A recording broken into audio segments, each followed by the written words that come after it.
Misteri Hantu Wanita Pelakor, karya Kang Ramli, autor. Sebelum saya mulai bercerita, matikan lampu di kamarmu, kecilkan suara di sekitarmu. Kalau kamu masih bisa bertahan dalam gelap, cerita ini memang sedang menunggumu. Malam hujan deras mengguyur perumahan Kria Asri Garut. Air mengalir deras di selokan depan rumah nomor 27, rumah 2 lantai milik Andi dan Sinta. Lampu ruang tamu masih menyala meski jarum jam dinding sudah menunjukkan pukul 1:17. Sinta masih duduk di sofa. Tangannya memegang cangkir teh yang sudah dingin. Matanya terlihat lelah, tapi pikirannya tak bisa diam. Andi baru saja pulang 10 menit yang lalu. Tercium wangi parfum wanita murahan yang masih menempel di kemeja kerjanya. "Meeting lagi sayang," kata Andi sambil mencium kening Sinta sekilas. Sinta tidak menjawab. Dia hanya mengangguk dan kembali ke dapur.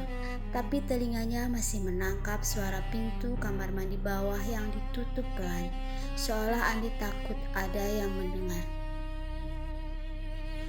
3 bulan yang lalu ada tetangga sebelah yang baru saja pindah. Namanya Lina, wanita cantik berkulit putih, rambut hitam panjang selalu tergerai. Usianya baru 28 tahun. Katanya sih dia baru saja jadi janda. Setiap sore Lina selalu datang ke rumah Sinta dengan alasan minta garam atau mau minta resep rendang Bu Sinta. Andi selalu tersenyum lebar setiap Lina muncul. Sinta melihat cara Andi memandang pinggul Lina yang bergoyang saat berjalan. Cara tangan Lina menyentuh lengan Andi saat tertawa. Cara mereka berbisik di teras saat Sinta pura-pura sibuk di dapur. Sinta pernah bertanya, namun Andi malah marah besar. "Kamu curiga mulu sama aku, Sin.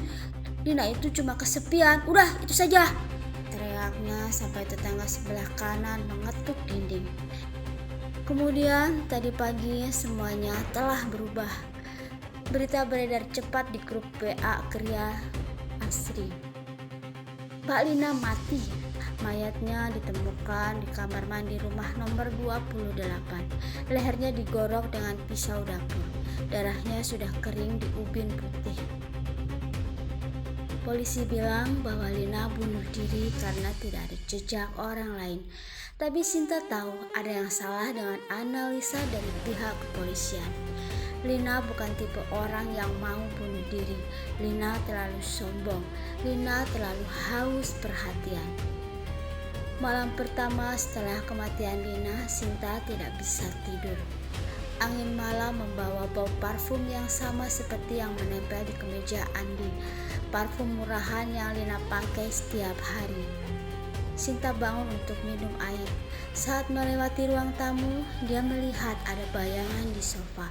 Bayangan itu terlihat seperti seorang wanita yang sedang duduk tegak, rambut panjang menutupi wajah, memakai gaun ketat warna merah yang biasa Lina pakai saat datang ke rumah mereka. Sinta mengerjap dan bayangan itu hilang seketika. "Andi," panggil Sinta pelan sambil mengguncang bahu suaminya. Andi mendengkur berat. "Andi, aku lihat ada orang di sofa." "Tidur lagi, Sin, kamu capek," gumam Andi tanpa membuka mata. Suara tawa wanita terdengar dari kamar mandi bawah. Suara ketawa yang Sinta sangat kenal betul. Suara itu adalah suara ketawa Lina yang genit yang biasa membuat Andi ikut tertawa. Sinta turun perlahan. Pintu kamar mandi terkunci dari dalam. Lampu menyala terang.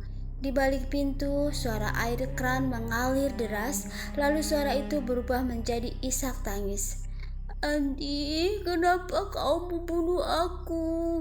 Sinta tersentak kaget dan tanpa sadar mundur sampai punggungnya membentur dinding. Jantungnya berdegup kencang. Saat dia berbalik, Andi sudah berdiri di belakangnya. Wajah Sinta seketika pucat. "Kamu dengar juga?"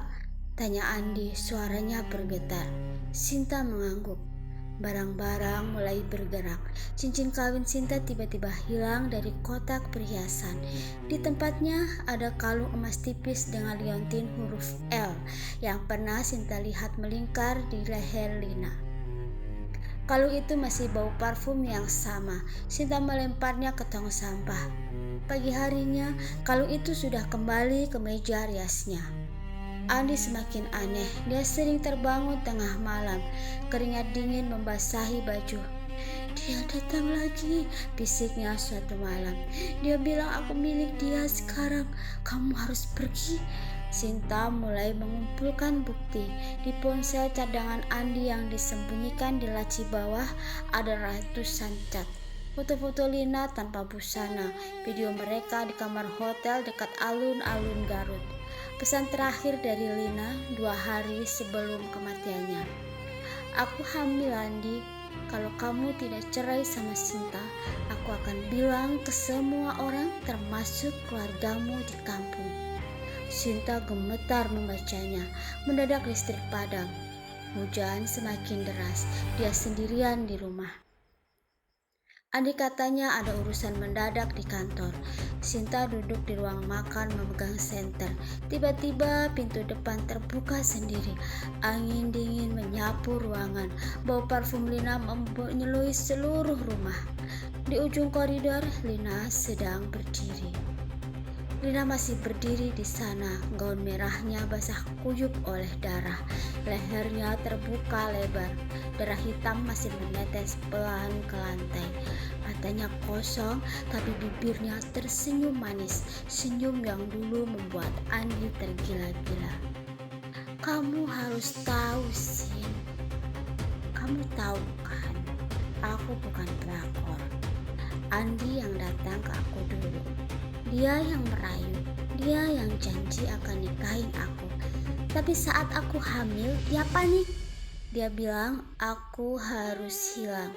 Dia gorok leherku sambil aku tidur. Katanya biar kelihatan bunuh diri. Sinta mundur sampai punggungnya membentur meja makan. Kamu bohong, kamu bohong. Lina tertawa, suaranya semakin dekat meski kakinya tak bergerak. Lihat sendiri. Tangan dingin menyentuh bau Sinta dari belakang. Sinta menjerit, dia berbalik, tak ada siapa-siapa.